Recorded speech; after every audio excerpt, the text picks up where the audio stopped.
Good evening, students. Today I'll discuss your chapter number 10 of e-business. That chapter is e-commerce in India.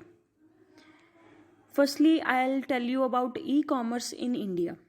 E-commerce means buying and selling goods and services through internet. E-commerce ਦਾ ਮਤਲਬ ਹੈ ਕਿ internet ਦੇ ਜ਼ਰੀਏ ਹੀ ਸਾਰਾ commercialisation ਕਰਨਾ, internet ਦੇ ਜ਼ਰੀਏ ਹੀ goods and services ਨੂੰ ਖਰੀਦਣਾ ਤੇ ਵੇਚਣਾ.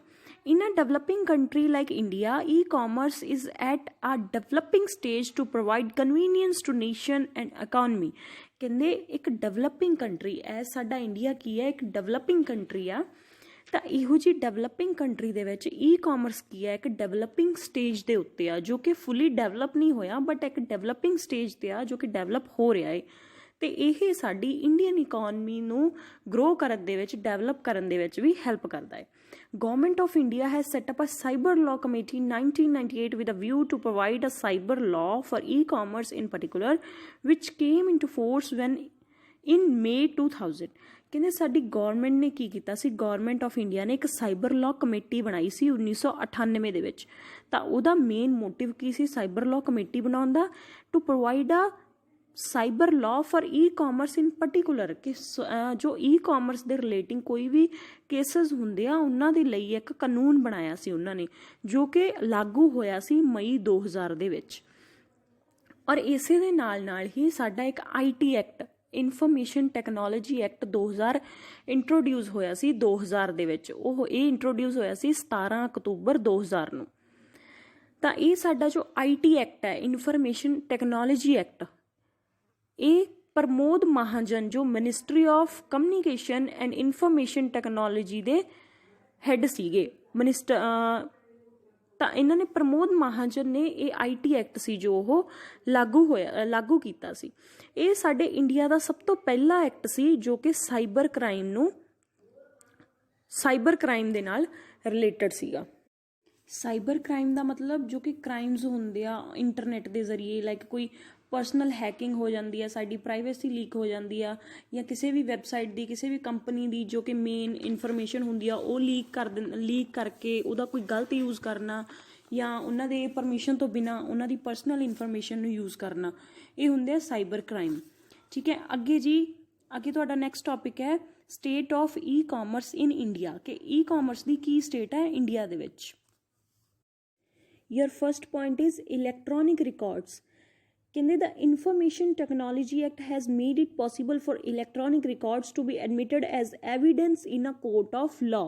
ਕਹਿੰਦੇ ਜੋ IT Act ਹੈ ਸਾਡਾ, IT Act 2000, ਤਾਂ ਇਹਨੇ ਇਹ ਪੋਸੀਬਲ ਬਣਾਇਆ ਸੀ ਕਿ ਜੋ ਵੀ ਇਲੈਕਟ੍ਰੋਨਿਕ ਰਿਕਾਰਡਸ ਹੁੰਦੇ ਆ, ਲਾਈਕ ਕੋਈ ਔਨਲਾਈਨ ਰਿਕਾਰਡਸ ਹੋ ਗਏ, ਨਾਟ ਇਨ ਅ ਪੇਪਰ ਫਾਰਮ, ਉਹ ਪੇਪਰ ਦੀ ਫਾਰਮ ਦੇ ਵਿੱਚ ਨਹੀਂ ਹੁੰਦੇ, ਕੋਈ ਔਨਲਾਈਨ ਰਿਕਾਰਡਸ ਹੋ ਗਏ, ਇਲੈਕਟ੍ਰੋਨਿਕਲ ਰਿਕਾਰਡਸ ਹੁੰਦੇ ਆ, ਤਾਂ ਉਹਨਾਂ ਨੂੰ ਵੀ ਕੋਰਟ ਆਫ ਲਾਅ ਦੇ ਵਿੱਚ as a evidence, as a proof ਅਸੀਂ ਰੱਖ ਸਕਦੇ ਹਾਂ. ਇਹ ਸਾਡੇ IT ਐਕਟ ਨੇ ਸਾਨੂੰ ਮਤਲਬ ਇਹ ਇੱਕ ਪਰਮਿਸ਼ਨ ਦਿੱਤੀ ਸੀ ਕਿ ਜੋ ਸਾਡੇ ਇਲੈਕਟ੍ਰੋਨਿਕ ਰਿਕਾਰਡਸ ਆ ਉਹਨਾਂ ਨੂੰ ਵੀ ਅਸੀਂ as a proof court of law ਦੇ ਵਿੱਚ ਪੇਸ਼ ਕਰ ਸਕਦੇ ਹਾਂ. ਕਹਿੰਦੇ ਬਟ ਕਈ ਇਹੋ ਜਿਹੀਆਂ ਵੀ ਚੀਜ਼ਾਂ ਹੁੰਦੀਆਂ ਜਿਨ੍ਹਾਂ ਨੂੰ ਅਸੀਂ ਇਲੈਕਟ੍ਰੋਨਿਕਲੀ ਨਹੀਂ ਉੱਥੇ ਸ਼ੋਅ ਕਰ ਸਕਦੇ, ਲਾਈਕ ਨੈਗੋਸ਼ੀਏਬਲ ਇੰਸਟਰੂਮੈਂਟਸ ਹੋ ਗਏ, ਔਰ ਹੋ ਗਏ ਅਨਮੂਵੇਬਲ ਪ੍ਰੋਪਰਟੀ ਹੋ ਗਈ ਜੋ ਮੂਵ ਨਹੀਂ ਹੋ ਸਕਦੀ. An electronic record can now be considered as a document under Indian evidence law. Indian evidence law ਦੇ ਅੰਡਰ ਕੀ ਹੋਇਆ ਕਿ ਜੋ ਇਲੈਕਟ੍ਰੋਨਿਕ ਰਿਕਾਰਡ ਹੈ ਉਹਨੂੰ ਐਜ਼ ਅ ਡਾਕੂਮੈਂਟ ਪੇਸ਼ ਕੀਤਾ ਜਾ ਸਕਦਾ ਹੈ. And next point is digital signatures in India. Digital signature means ਜੋ ਕਿ ਸਿਗਨੇਚਰ ਅਸੀਂ ਆਪਣੇ ਪੈਨ ਪੇਪਰ ਦੇ ਨਾਲ ਨਹੀਂ ਕੀਤੇ, ਨਾ ਹੀ ਪੈਨ ਨਾਲ ਕੀਤੇ ਔਰ ਨਾ ਹੀ ਕਿਸੇ ਪੇਪਰ 'ਤੇ ਕੀਤੇ ਨੇ. ਦੈਟ ਆਰ ਇਲੈਕਟ੍ਰੋਨਿਕਲੀ, ਜੋ ਅਸੀਂ ਇਲੈਕਟ੍ਰੋਨਿਕਲੀ ਸਾਈਨ ਕੀਤੇ ਆ. ਲਾਈਕ ਅਸੀਂ ਕੋਈ ਸਬਮਿਟ ਕਰਵਾਇਆ ਕੋਈ ਡਾਕੂਮੈਂਟ, ਠੀਕ ਹੈ, ਔਨਲਾਈਨ ਸਬਮਿਸ਼ਨ ਕਰਵਾਈ ਆ, ਤਾਂ ਅਸੀਂ ਉਹਦੇ ਉੱਪਰ ਇਲੈਕਟ੍ਰੋਨਿਕਲ ਫਾਰਮ ਦੇ ਵਿੱਚ, ਡਿਜੀਟਲ ਫਾਰਮ ਦੇ ਵਿੱਚ ਅਸੀਂ ਆਪਣੇ ਸਿਗਨੇਚਰ ਆ ਜੋ ਉਹ ਕਰ ਸਕਦੇ ਆ. ਤਾਂ ਸਾਡਾ ਜੋ IT ਐਕਟ ਹੈ ਉਸਨੇ ਇਸ ਡਿਜੀਟਲ ਸਿਗਨੇਚਰ ਨੂੰ ਵੀ ਮਾਨਤਾ ਦਿੱਤੀ ਸੀ ਕਿ ਹਾਂਜੀ ਜੋ ਡਿਜੀਟਲ ਸਿਗਨੇਚਰ, ਕਿ ਜੋ ਸਾਡੇ ਡਿਜੀਟਲ ਸਿਗਨੇਚਰਸ ਨੇ ਉਹ ਵੀ ਵੈਲਿਡ ਨੇ. And next point is e-governance in India. The government of India has passed the IT Act 2000.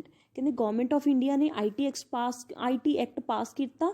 This law confirms authority of government to issue notifications licences as well as accept filing payment of fees electronically. ਕਹਿੰਦੇ e governance of India, ਕਹਿੰਦੇ IT act pass ਹੋਣ ਦੇ ਨਾਲ government ਦੇ ਵੀ ਕੀ ਹੋਇਆ, ਸਾਰੇ ਕੰਮ ਨੇ ਜੋ ਔਨਲਾਈਨ ਕੀਤੇ ਜਾਣੇ ਸ਼ੁਰੂ ਹੋ ਗਏ ਔਰ ਸਾਰੇ ਉਹ ਔਨਲਾਈਨ ਕੰਮ ਵੈਲਿਡ ਹੋਣ ਲੱਗ ਗਏ। ਲਾਈਕ ਔਨਲਾਈਨ ਫਾਈਲਿੰਗ ਕਰਵਾਉਣਾ, ਠੀਕ ਹੈ, ਫੀਸਿਸ ਦੀ ਪੇਮੈਂਟ ਕਰਨੀ ਇਲੈਕਟ੍ਰੋਨਿਕਲੀ, ਜਾਂ ਕੋਈ ਅਸੀਂ ਟੈਕਸ ਪੇ ਕਰਦੇ ਹਾਂ ਉਹ ਵੀ ਗੌਰਮੈਂਟ, ਜਾਂ ਕੋਈ ਰਿਟਰਨ ਵਗੈਰਾ ਅਸੀਂ ਔਨਲਾਈਨ ਫਾਈਲ ਕਰਵਾਉਂਦੇ ਹਾਂ, ਠੀਕ ਹੈ, ਜਾਂ ਗੌਰਮੈਂਟ ਸਾਨੂੰ ਕੋਈ ਨੋਟੀਫਿਕੇਸ਼ਨ ਦਿੰਦੀ ਆ, ਤਾਂ ਉਹ ਸਾਰੇ ਕੰਮ ਜੋ ਔਨਲਾਈਨ ਹੋ ਰਹੇ ਨੇ ਉਹ ਵੈਲਿਡ ਨੇ, ਇਹ IT ਐਕਟ ਨੇ ਪ੍ਰੋਵਾਈਡ ਕੀਤਾ ਹੈ। Your next point is privacy and confidentiality of e-commerce in India। ਕਹਿੰਦੇ ਬਟ ਜੋ ਇੰਡੀਆ ਦੇ ਵਿੱਚ ਕੀ ਹੈ, ਜੋ e-commerce ਦੇ ਜ਼ਰੀਏ ਕੰਮ ਹੋ ਰਹੇ ਨੇ ਉਹਨਾਂ ਦੇ ਵਿੱਚ ਮਤਲਬ ਇੰਨੀ ਜ਼ਿਆਦਾ ਸਾਡੀ ਸੁਰੱਖਿਆ ਨਹੀਂ ਹੈਗੀ।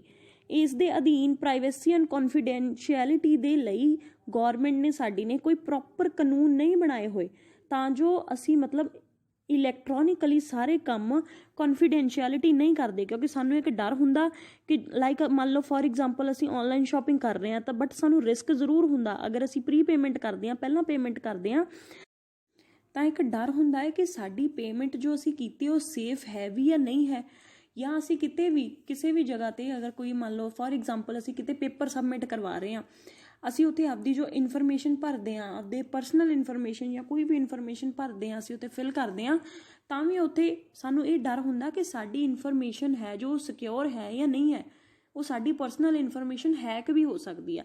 ਤਾਂ ਇਹਨਾਂ ਚੀਜ਼ਾਂ ਦੇ ਰਿਗਾਰਡਿੰਗ ਸਾਡੇ ਇੰਡੀਆ ਦੇ ਵਿੱਚ ਠੋਸ ਲਾਅ ਨਹੀਂ ਹਨ। ਐਂਡ ਯੋਰ ਬੇਟਾ last point is network security in India. ਕਹਿੰਦੇ ਇੰਡੀਆ ਦੇ ਕੋਲੇ ਨੈਟਵਰਕ ਸਿਕਿਉਰਿਟੀ ਦੇ ਲਈ ਵੀ ਠੋਸ ਲਾਅ, ਠੋਸ ਕਾਨੂੰਨ ਨਹੀਂ ਹਨ। ਕਹਿੰਦੇ ਜੋ India doesn't have special laws dealing with the duty of a website owner to protect his web and database from breaches. ਕਹਿੰਦੇ ਜੋ ਇੰਡੀਆ ਦੇ ਵਿੱਚ ਫੋਰ ਐਗਜ਼ਾਮਪਲ ਬੇਟਾ ਕੋਈ ਕੰਪਨੀ ਹੈ, ਕੋਈ ਕੰਪਨੀ ਨੇ ਆਪਣੀ ਵੈਬਸਾਈਟ ਦੇ ਉੱਤੇ, ਉਹ ਜ਼ਰੂਰੀ ਆ ਉਹਨਾਂ ਦੇ ਲਈ ਕਿ ਉਹਨਾਂ ਨੇ ਕਸਟਮਰ ਨੂੰ ਪ੍ਰੋਟੈਕਟ ਕਰਨ ਦੇ ਲਈ ਉਹ ਇਨਫੋਰਮੇਸ਼ਨ ਉਹਨਾਂ ਨੇ ਦੇਣੀ ਹੀ ਦੇਣੀ ਹੈ, ਬਟ ਉਹ ਆਪਣੀ ਇਨਫੋਰਮੇਸ਼ਨ ਨੂੰ ਹੈਕ ਹੋਣ ਤੋਂ ਨਹੀਂ ਬਚਾ ਸਕਦੇ। ਉਹਨਾਂ ਦੇ ਕੰਪੀਟੀਟਰਸ ਉਹਨਾਂ ਦੀ ਇਨਫੋਰਮੇਸ਼ਨ ਨੂੰ ਹੈਕ ਕਰਕੇ ਉਹਦਾ ਗਲਤ ਯੂਜ਼ ਕਰਕੇ ਉਹਨਾਂ ਦੇ ਲਈ ਹਾਰਮਫੁਲ ਸਿੱਧ ਹੋ ਸਕਦੇ ਨੇ। ਤਾਂ ਇੰਡੀਆ ਦੇ ਵਿੱਚ ਇਹੋ ਜਿਹੇ ਲਾਜ਼ ਨਹੀਂ ਹਨ ਜੋ ਕਿ ਮਤਲਬ ਡਾਟੇ ਨੂੰ ਚੋਰੀ ਹੋਣ ਤੋਂ, ਡਾਟੇ ਨੂੰ ਹੈਕ ਹੋਣ ਤੋਂ ਸਾਨੂੰ ਬਚਾ ਸਕਣ।